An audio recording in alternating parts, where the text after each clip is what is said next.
Birinin 1 manat borcu olan tez gəlir suyu kəsir. Axıb gedir burada, içməli sudur. Taxta ilə paz vurdular, getdilər. 2 saat sonra yenə həmin şey oldu.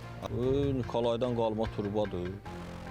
Sürüyür. İş görəndə qabiliyyətli iş görmək lazımdır. Amma təəssüflər olsun ki, problem yenə də aradan qalxmadı.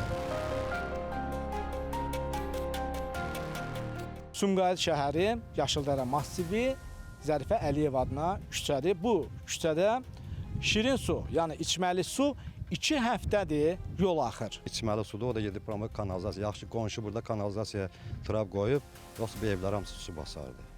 Yəni səbəb nədir bu? Boruların köhnə olmasıdır.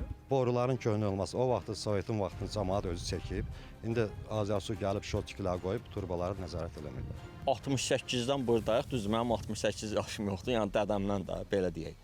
O xətti millət öz cibinin puluna çəkib də, deyək ki, bəli.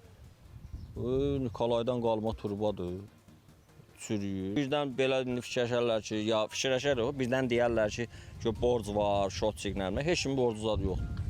Bir neçə gün öncə əraziyə qəza xidmətinin əməkdaşları cəlb olundu. Amma təəssüflər olsun ki, problem yenə də aradan qalxmadı. Adətli qurumlara iş görəndə qabiliyyətli iş görmək lazımdır.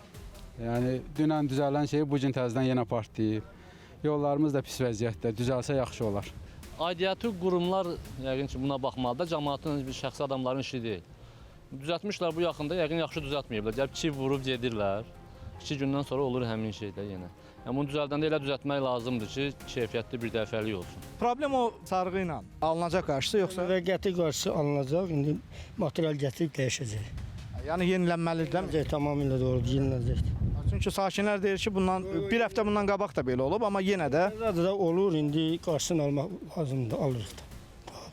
İndi müvəqqəti alırıq ki, su yolu basmasın, sonra material gəlib dəyişəcək. Məsələ ilə bağlı Azərbaycan Dövlət Su Ehtiyatları Agentliyindən bildirildi ki, sözgedən ərazidə içməli su xəttləri əhali tərəfindən primitiv üsulla heç bir norma nəzərə alınmadan çəkilib. Hazırda briqada ərazidədir. Axıntının qarşısının alınması istiqamətində işlər görülür. Bəs ərazidə yeni boru xəttlərinin çəkilməsi gözlənilirmi? Sualımıza isə belə cavab verildi. Stat.